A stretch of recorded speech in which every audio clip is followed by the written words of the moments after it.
and Australia, or maybe Tasmania. My guest today is Dane McCormack, and he'll tell you exactly where he is in the world. And we're going to talk on the healing path today about Dane's journey healing cancer that he was diagnosed with a few years ago. And in case you haven't visited before, I'm Laura Donnelly, founder of Dancing with Ease and creator of the Body Brain Balance healing method. So this podcast came about as a way to share with people various modalities for healing. There isn't one right way to heal. There is just your way of healing. And everybody's body is different, and everybody's body reacts to medicines differently, to herbs differently, to treatments differently. And so this show is about sharing with you many of the different types of healing that happen in the world and people who are working in those modalities, so that if you find one that resonates with you, you can contact the person, or you can find that modality in your area, wherever you live. The guests come from all over the world, which is so wonderful for me. And the one thing that we really have in common is the understanding that healing happens. Doesn't always happen when we expect it to. It doesn't always look like we expect it will look, but it happens. And in order for it to happen, something inside of us has to connect and decide that we are ready to heal. And so today, Dane will share with us a little bit of his journey and the things that he found and used and still uses today to stay happy and healthy. Hello, Laura. How are you going? Thank you for joining. Thank you for having me on. Oh, I'm just happy you were able to come and absolutely share. Never take it for granted again. Right. So yes, 45 years old. I grew up in Tasmania, escaped to the mainland to pursue my career, and currently living in Canberra. But back in 2018, I was diagnosed with cancer, and then spent 12 months in hospital, where I was given 24 hours to live several times, and lost the toes off my right foot and 20 centimetres my bowel, my long and short-term memories, my sense of smell, my sense of taste, but not my sense of humour. Phew. Because laughter really is the best medicine. Wow. So yeah, it's been quite the journey. It's in remission now, but then because I survived, I have thrived. Yeah. That's really, wow. I mean, I can't even imagine being 12 months in hospital. I can't remember it myself because I've lost my long-term memories, short and long-term. Yeah.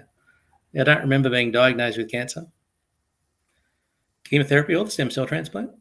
I don't remember my first admission in hospital where they cut off my toes and removed my bowel. Oh, wow. I don't remember being released any time I spent at home, going to accident and emergency a dozen times because everything was acting up. My first memory of the entire journey is walking into the hospital for my second admission, looking down and asking the nurse and my wife, what had happened to my toes? Wow.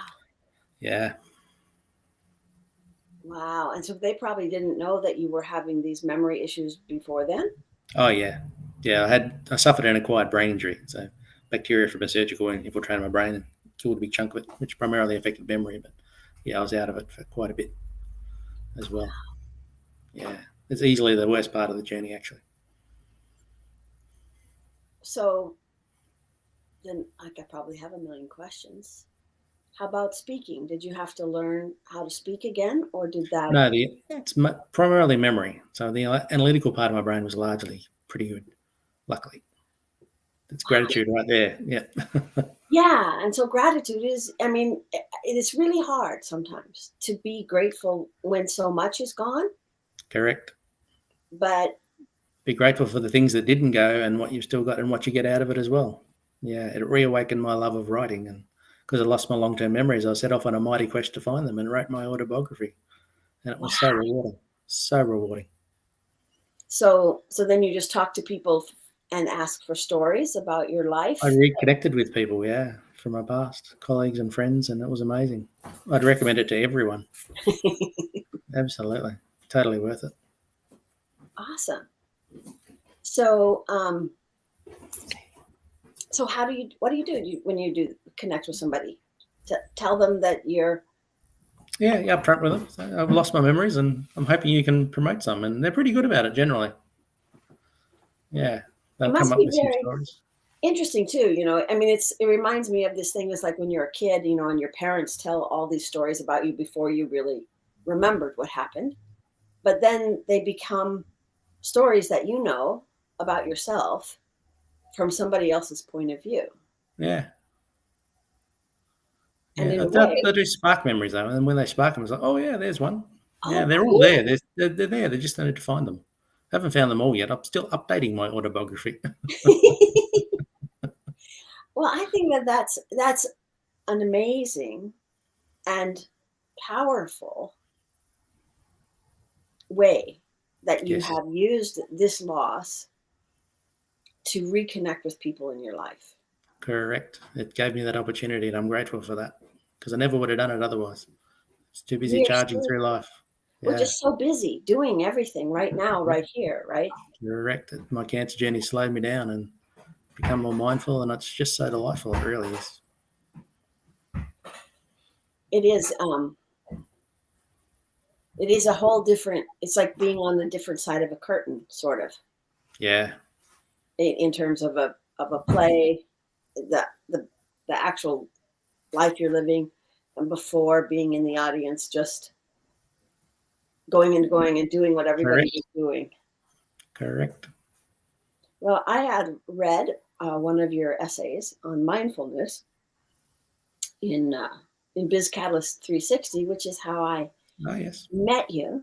Which is one of my favorite things, is to meet people through their ideas, through their it's amazing, isn't words, it? Yeah, and and then to connect over long distances. Um, so is it like morning where you are? it is. It is So 8:30 in the morning. 8:30 on Tuesday morning, right? Yep. So for me, it's 4:30 on Monday afternoon. Yes, yes. I've worked for a couple of US firms, so I'm well adjusted to the time differences. I'm hardly ever used to it. And then we had daylight savings time, and so then my Yep. whole brain went off, and but when I was a kid, my cousin lived 30 miles away, and we wrote letters Lovely. because because we didn't go back and forth, even though it was only 30 miles. Right now, people in one city might drive It's a 30 miles. long way back then.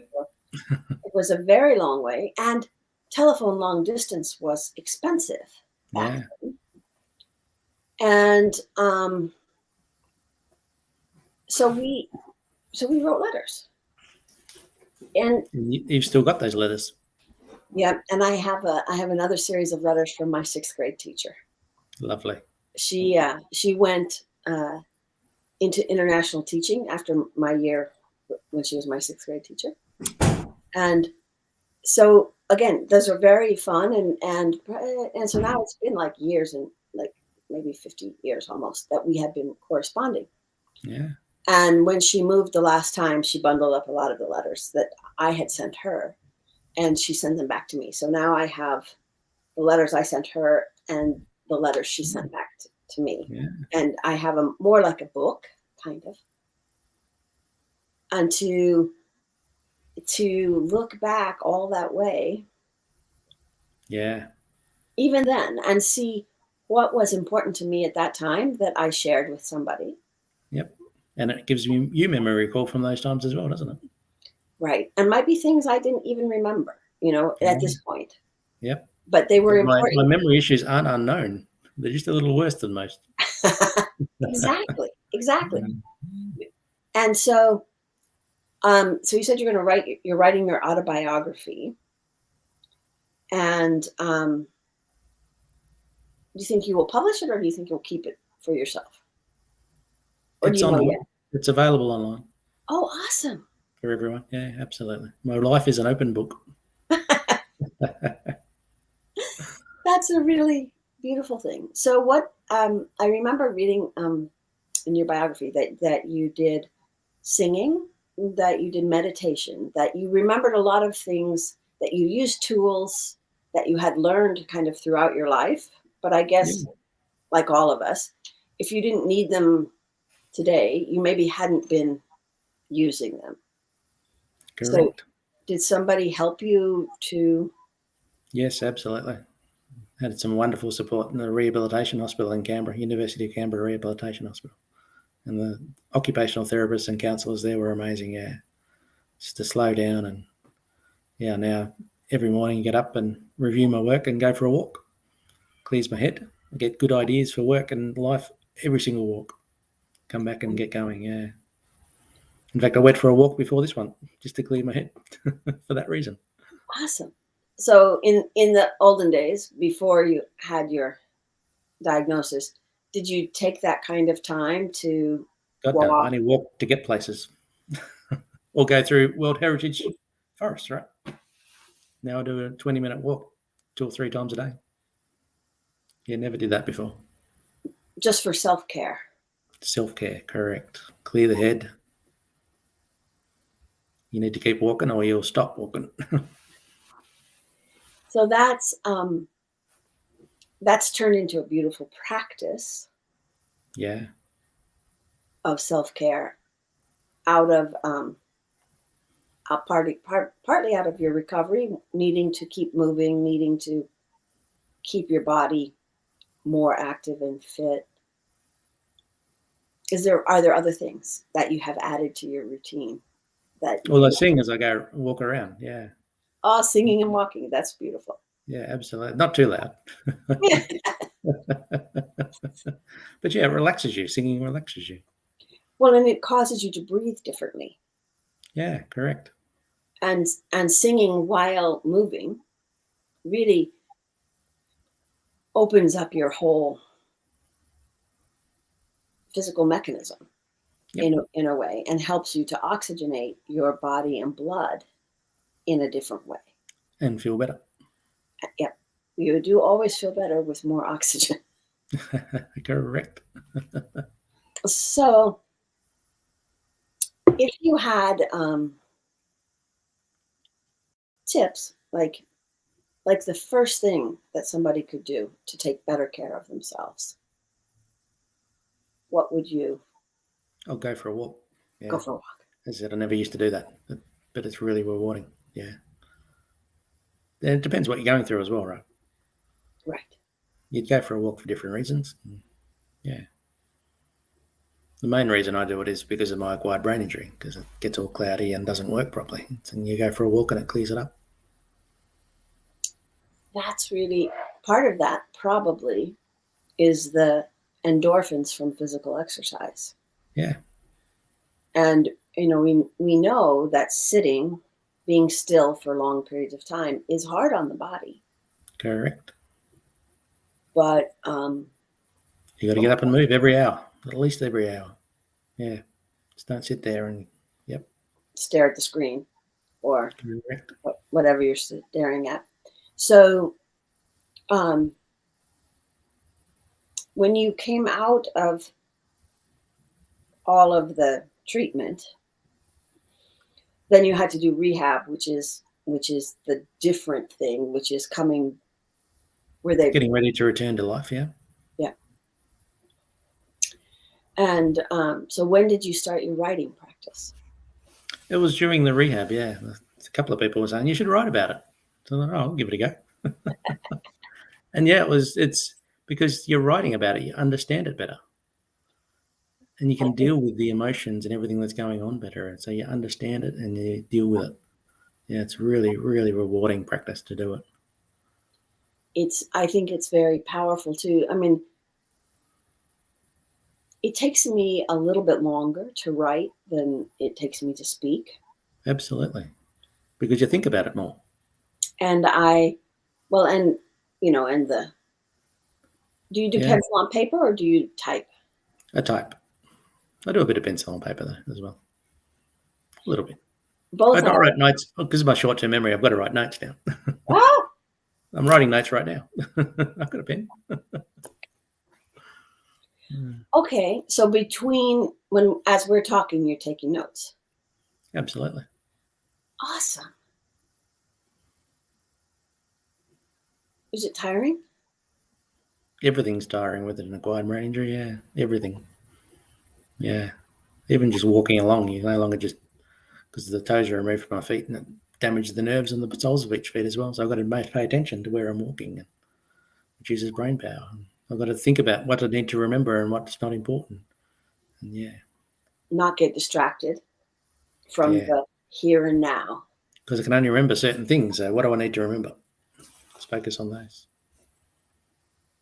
Amazing. And writing, so that helps the memory too, writing. So speaking uses one neural network and writing uses another. So that helps memory issues.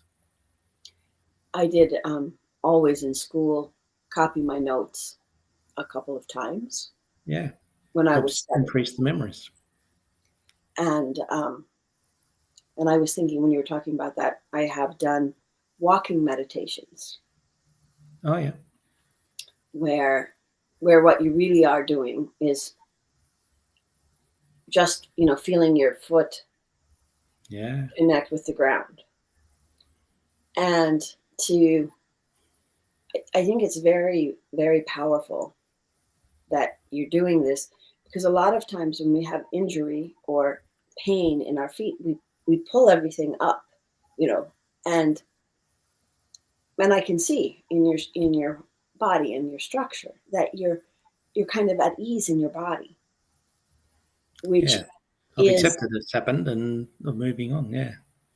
Well, and from right here, what's next? And really, and I think this was in your essay, which maybe I'll put that in the comments so people can absolutely is right here. Really, where else? What else is happening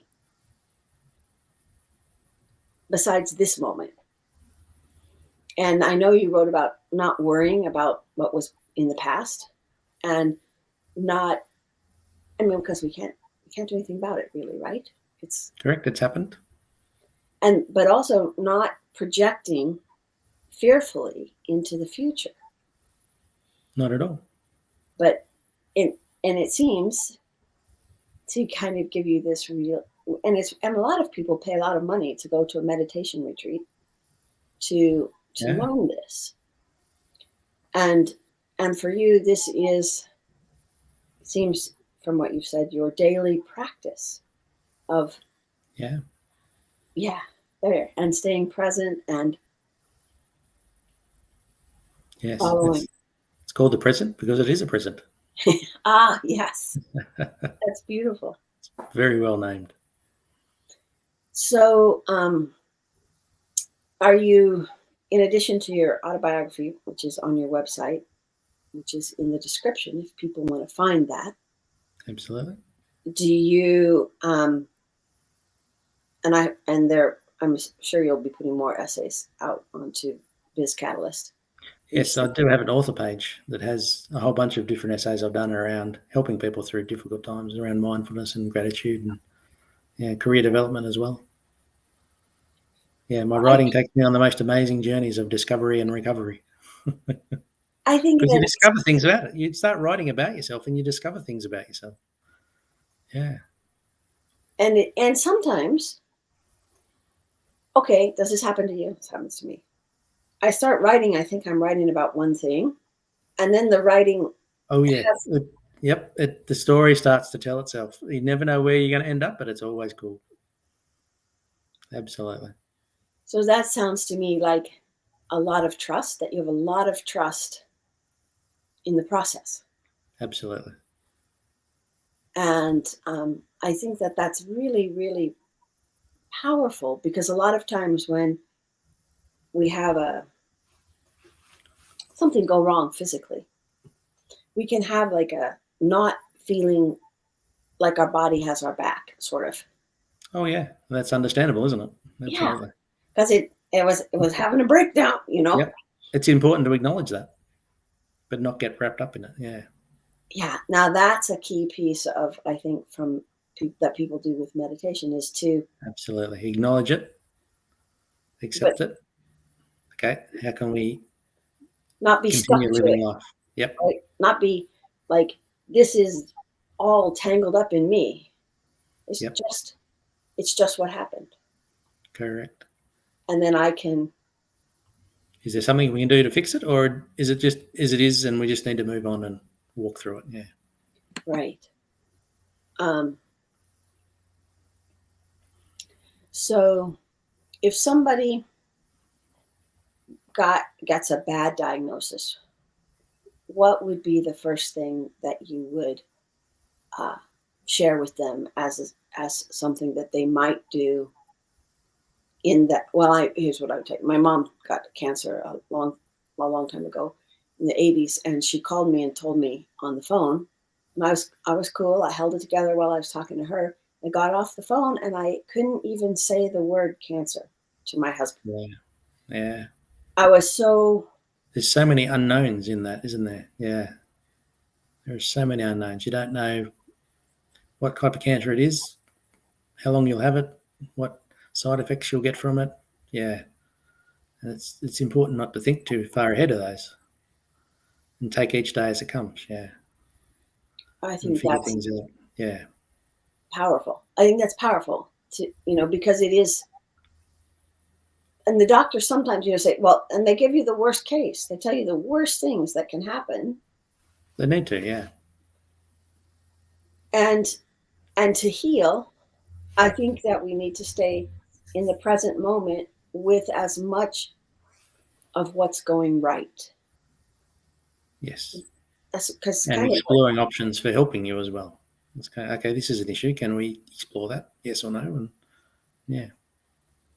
Yeah, because what you pay attention to is what grows in our life.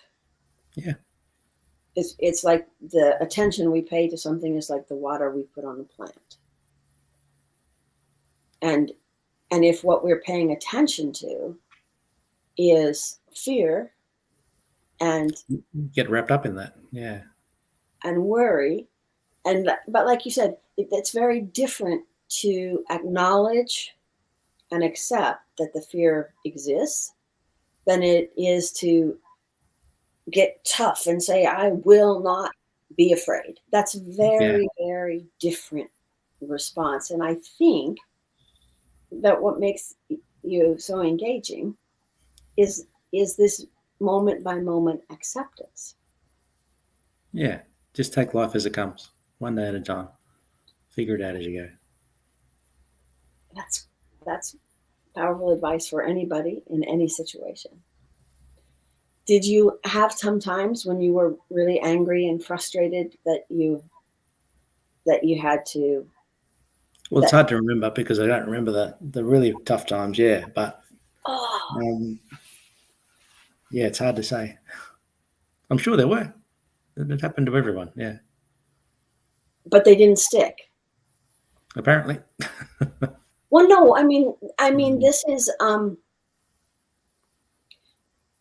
this is part of what I said at the very beginning. Healing happens, but it doesn't always look like we imagine it will look. Yeah. There's still times of frustration and anger. But yes, acknowledge it. Sit back and go, okay, what can we do to fix it? And what did my mom tell me once a long time ago? When I was young and I thought I might have kids and stuff, and I asked her, was it scary and was it painful? And she's like, you don't remember that. Yeah. I think really something good. You have the new baby and you're just so busy you don't have time to remember that. But okay, now did you tell me long-term and short-term memory have been changed? Yep. I'm regaining the long-term slowly, but the short-term still problematic.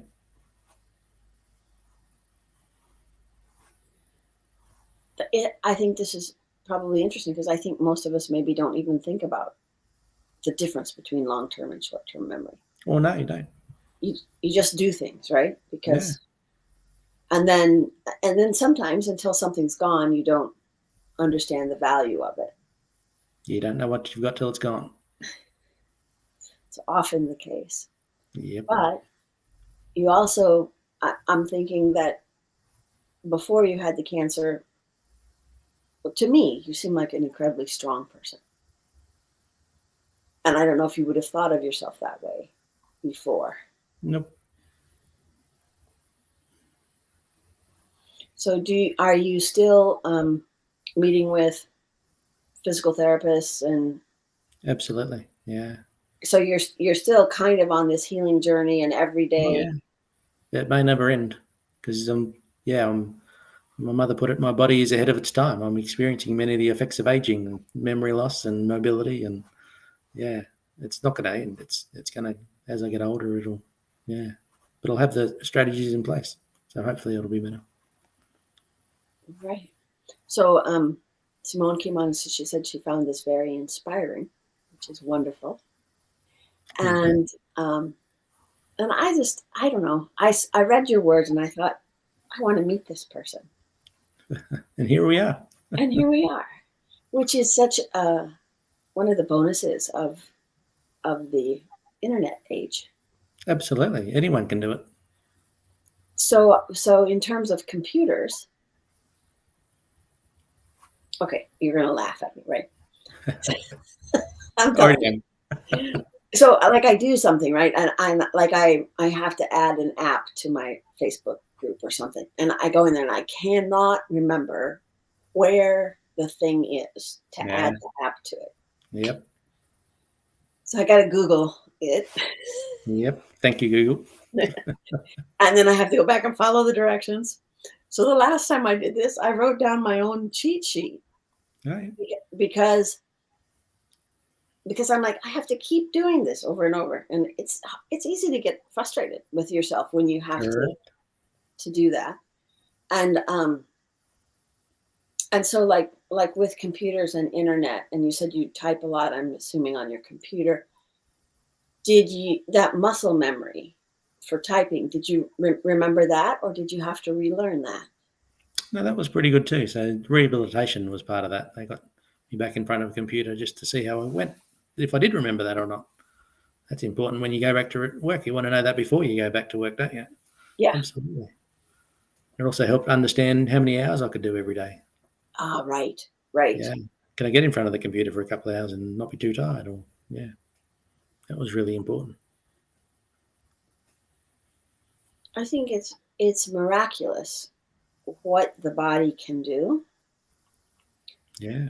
And how parts of the brain can take over when other parts are damaged. Amazing, yeah. And yes, a lot of my senses have increased. So I lost the smell and taste, but other senses have increased. So yeah, much more aware of other things. Yeah, interesting. The brain is fascinating. It's very not well understood either. Well, and I think that it's like a mysterious country, with valleys and mountains and yeah, a good analogy for my brain injury is a road network. And there's roadworks or an accident, you can't get through. You need to find a way around. It's going to be longer. You'll probably get lost. But every now and then you find a shortcut. or you discover something you didn't know was there because you had to take this route. And that's where writing came in, yeah. It reawakened my love of writing. It is inspiring. It's fascinating, isn't it? Yeah. And to know too that every day is an experiment and an exploration, and a discovery, and I think you never know where you're going to end up. It doesn't matter. Well, and you had this incident, right? This, what do I call it? Sometimes when I work sometimes with caregivers who are taking care of a parent, and then there's usually what is called a precipitating incident. This thing that happens that changes the whole trajectory. And I just find it wonderful to meet you, and how gracefully and joyfully you have accepted and are moving forward. Yeah, it's not been easy, but yeah, you can do it. Everyone can do it. Okay, let's see. Everyone can do it. But it's not easy. If they make a choice, right? If they make Correct. a choice. And then commitment. Resilience. And I bet you have commitment to self-care pretty high on your list. It is now, yeah. Never used to be. I don't get a choice anymore. Yeah. No choice on that one, huh?